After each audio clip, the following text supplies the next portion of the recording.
Thank you very much for coming, and thank you very much to everyone who presented today. It really was amazing to connect, and we're looking forward to all the connections tomorrow. So before we begin delving into the book, as co-editors Mindy Carter, Claudia Mitchell, and I would like to extend a really warm welcome to you all for the book launch of Art as an Agent, for joining us to the book launch of Art as an Agent for Social Change. We would like to also acknowledge all the people who helped bring this book together, and there were many of you. Some of you are here, some of you could not join us. We will begin with Patricia Leavy, whom you will hear from in a few minutes. We are thankful for her support and her willingness to include Art as an Agent for Social Change as part of her Brill Sense series, Personal Public Scholarship. We also thank John Bennett and Yolanda Carada at Brill Sense for their support. You have truly made this process a wonderful experience. To all the authors, we thank you for your commitment, engagement as authors and reviewers, and amazing contributions to the field of art as an agent for social change. The book would not be possible without you, so thank you. We are grateful to the artist and educator Maysam Raywood for the use of her artwork Journey of Knowledge Volume 7 for our book cover. We offer a special acknowledgement to Judith Marcus for generously agreeing to write the foreword for this book. Her own work in Art for Social Change leads the way and is an inspiration to all of us in this field. We thank Avril Rios Torres for her assistance with the preparation of the final manuscript, and we will forever be indebted to Anne Smith, who with her exceptional editing skills ensured a total fairness in relation to maintaining both brevity and to the point sharpness of all the chapters. So thank you, Anne. We also want to thank Nadine Delange, Ashwani Kumar, and Sarah Hashim for being the first to read the manuscript and for writing the advance praise. We would like to thank our funders, the Artful Inquiry Research Group, and the distinguished James Miguel Professor Fund.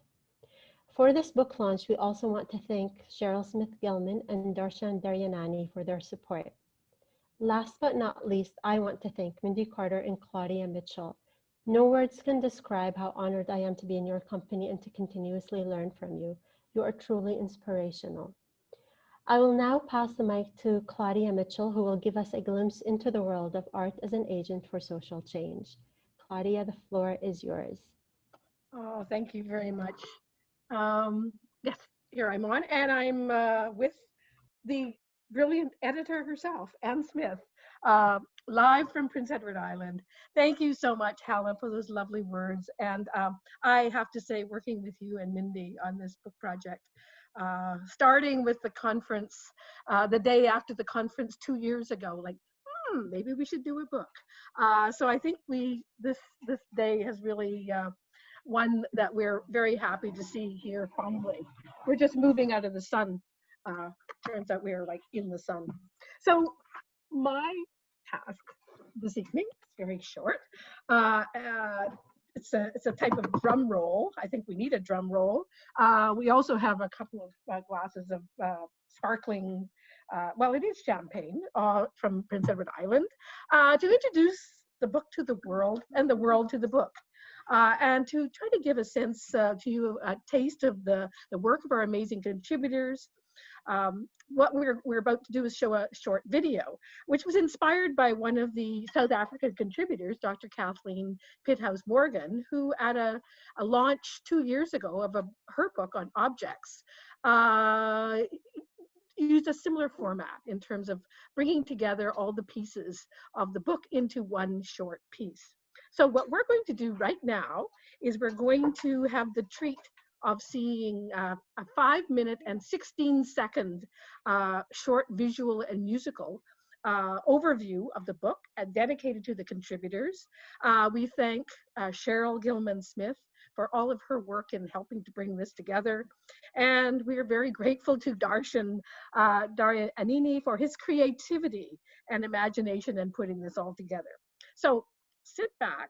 Oh, we're still darker. Sit back and enjoy the 5 minutes and 16 seconds. And I'll come back after that.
Thank you.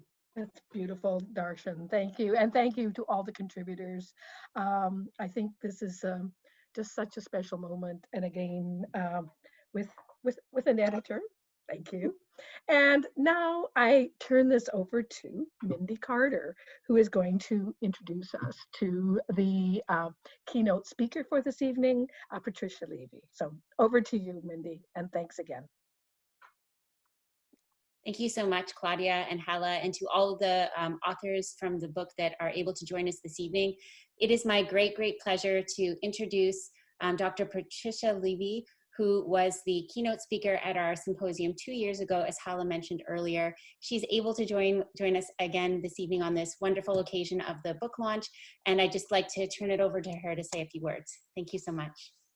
So hello, everyone. It is so wonderful to see people I don't live with. So let me just start with that. So thank you for inviting me to this wonderful occasion. And really, I just wanted to say a few words about why I started the personal/public scholarship book series, which your book is a part of.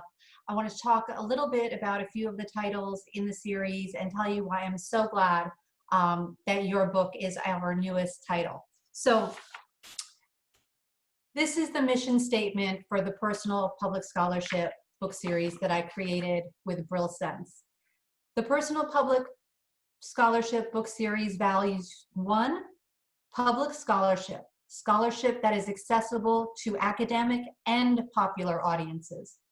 And 2, interconnections between the personal and public in all areas of cultural, social, economic, and political life. So obviously it's a very broad series in scope, and yet I found that there was nothing else like it, which is why I came up with this idea.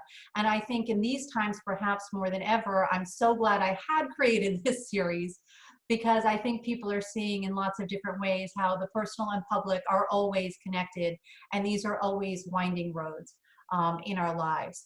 So I'm very proud of the books in this series, and because it's so broad, we publish on so many different topics, and I've been incredibly selective with the books I have chosen for this series. This is one of 10 book series I've created, and I can say it is one of the series I'm most selective about, because the topics can range so greatly that I want to make sure to get the most important topics with the best possible authors and editors to capture that topic in a given moment.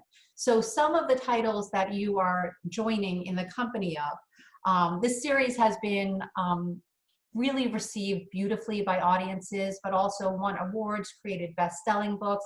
I'm incredibly proud of it. So a few of the titles you're in company with are Ivory Tolson's book, No BS, which I think is one of the most important books written about race in the last several years. And his book, No BS, unpacks stereotypes and misinformation about Black people, and shows how the prejudice and discrimination that we continue to see, and the social injustice we continue to see, and especially in the United States, but around the world, how and why that continues, and how misinformation is a part of that. And last year, No BS was Brill's top-selling book of the entire year, not just the Brill Sense imprint, but all of Brill. So I'm enormously proud of that. Another book in the series on a completely different topic I'm enormously proud of is Laurel Richardson's book, 7 Minutes from Home. And I'm sure many of you are familiar with Laurel Richardson. She is a sociologist and feminist icon and a beautiful, beautiful writer. And she wrote this incredibly beautifully written autoethnographic book about what it means to be an American daughter. 7 Minutes from Home. Another book in this series is my own edited volume, to which I give the contributors all the credit, because it's really always the contributors who provide those incredible chapters and share their time and expertise. But my own volume is called Privilege Through the Looking Glass. And I'm very proud that in 2018, that book won the USA Best Book Award for nonfiction anthologies. And these are just a few of the titles in the series that you are joining. And our 8th volume is your book, Art as an Agent for Social Change. And I want to give a huge, huge congratulations to Hala, Claudia, and Mindy. And I do have sparkling water, so I will cheers to you with my sparkling water. I want to give you a huge congratulations, and to the contributors, and to thank you all for all of your work on this book. I'm especially connected to this title in the series because, as you all know, my work is in the arts and is in arts-based research. And that's how this all came to be, as you mentioned, at the conference a couple of years ago, which I was really delighted and honored to be your keynote speaker. After that, you started talking to me about the possibility of doing this book, which I think the second Mindy emailed me, I just said like yes with an exclamation point or something to that effect. I don't think it was a long road. I think it was just a no-brainer. And I actually can't think of a better moment in which to release this book. And while I'm sorry that it's happening during the pandemic, and so we can't all celebrate in a room together, with everything that is happening politically and socially in the world right now, and the collective political nightmare that those of us in the United States are feeling very, very deeply right now, I can't think of anything more important than talking about the role of art in creating change. And this is something I get asked about all the time. I was speaking at a different conference virtually a few days ago, a creative arts therapy conference about story and stories in our life. And I was asked the question, you know, do we need story for social change, or how is story important to social change? I don't think there is social change without story and without art. I think you absolutely need art for social change. And I think it's one of the reasons that the arts and artists have been suffering in the past few years in many ways, with fundings for the arts being slashed, with artists being censored, with education in the United States, arts education being constantly threatened, constantly under threat. And I think the reason that the arts are always under threat is because they are so powerful and can jar people into thinking in new ways, and can help dismantle stereotypes and dominant ideologies, and can in fact create social change. So I'm incredibly proud of this 8th volume in the series. I do want to encourage people who are watching it, and those of you who are a part of the book, I want to encourage you to reach out to your network, reach out to people you think might be interested, and ask them to go to Brill.com and to pick up a copy of the book to support this book. Unfortunately, it's coming at a time where we don't have physical conferences, and so we don't have the ability to share the book with people in those ways. But I do hope that people go out, pick up a copy of the book from Brill.com, support the authors and contributors. And I just want to say congratulations. It's an amazing, amazing book. And thank you for inviting me to be a part of your book launch.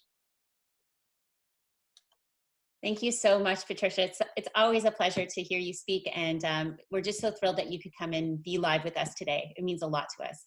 Thank you. And I'll just once more turn it back to Hala to wrap up this portion of our symposium for the first day. Hala? Yeah, and thank you again, Patricia. You know, I know that you took the time to come as well and join us, so we appreciate it. I echo what Mindy said. And thank you for your keynote 2 years ago as well. It was really memorable. I will also pass it on before we conclude and open it up to questions if anyone has any. I just want, we want to pass it on to Judith Marcus, who wrote the foreword, and her work in art for social change is really important. So we just would like to hear from her as well. And I will conclude afterwards. Thank you. And the floor is yours, Judith. Thank you, Hala. I don't want to take up much time, simply to say it was an enormous pleasure to work on writing the foreword, the introduction to the book. The diversity and the depth of the work that's represented in all the essays is quite wonderful. And I just wanted to let you know that we are in the midst of creating a national network of people who are doing this kind of work across the country and globally. So if you're interested in becoming part of an incipient network, do go to icasc.ca, the International Center of Art for Social Change, and make contact with us, and we'll keep you apprised of developments. Also of a national mentorship program we're running, which will see 50 artists working through 6-month projects with mentors and environmental organizations across Canada. So there is so much wonderful activity happening all across the world in the field of art for social change. It's wonderful to have this high level of academic commentary And that commentary, that analysis, the data that's being produced now internationally is quite extraordinary, and is really feeding the capacity building of young artists who are just entering the field or wanting to do it, and for young scholars. So congratulations to everyone who contributed to the book, and look forward to reading all of your next productions. Thank you. Thank you, Judith. And I will open it up to anyone who has any of the authors or participants who would like to make a comment, ask any questions to Patricia or to Judith or to anyone who is here. So I'll leave the last words to all the contributors of the book. Does anyone have, you can unmute yourself if you have any comment, any question, anything you want to say.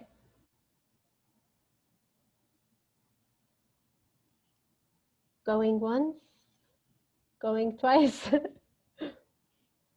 Okay, well, does anyone, wonderful. So if no one has anything to say, I will, Patricia, would you like to say anything else? Make art.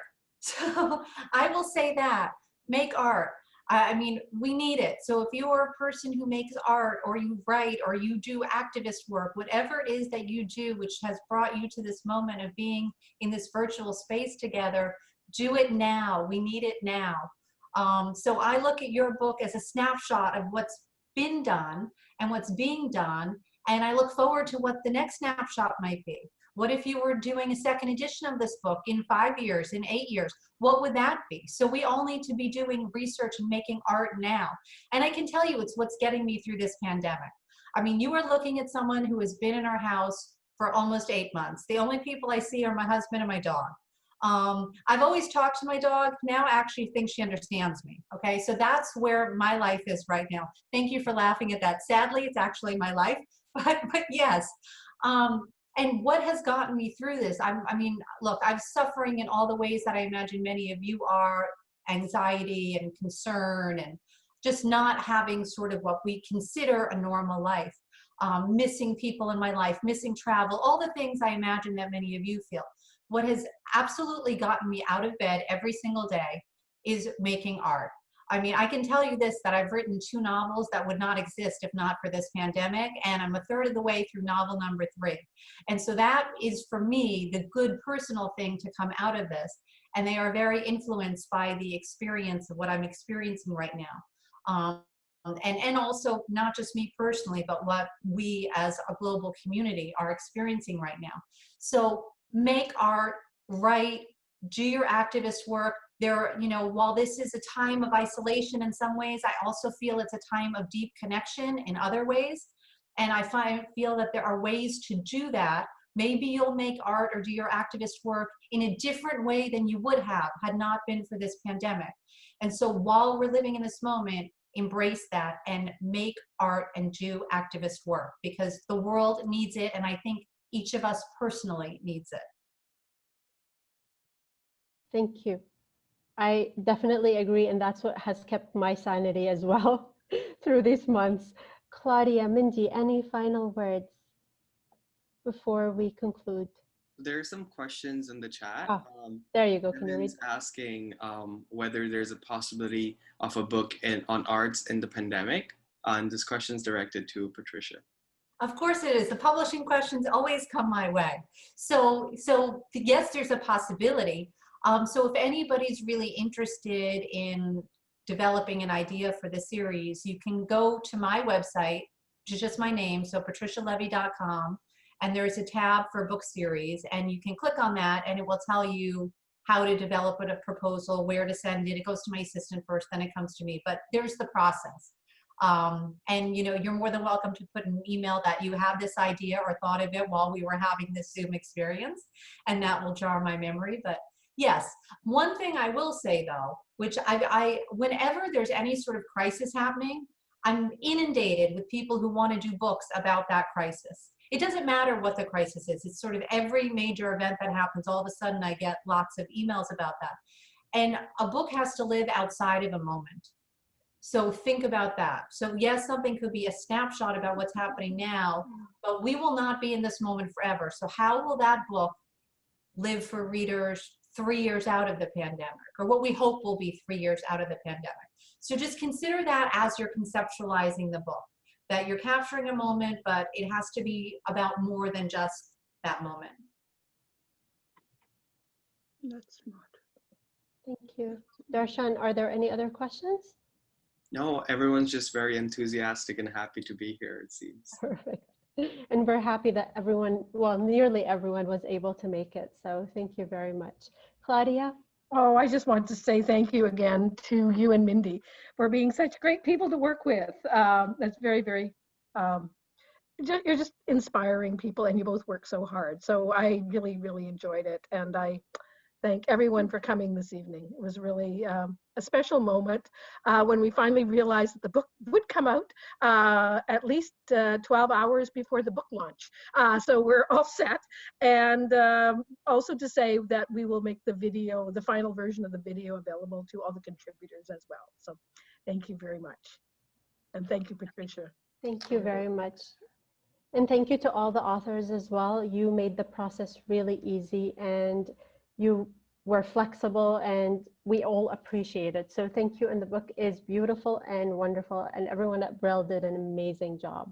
They all love you, everyone at Brill. So honestly, yes, it was the best process. When you're working with authors and editors, you get a big range. And so people who are kind and professional, it goes a long way, which actually goes to the question earlier, if you want to pitch a book. It's just something people in the world forget sometimes, that kindness actually goes a long way, that there's always a human being at the other side of that computer that has a whole life and a whole set of worries and issues going on.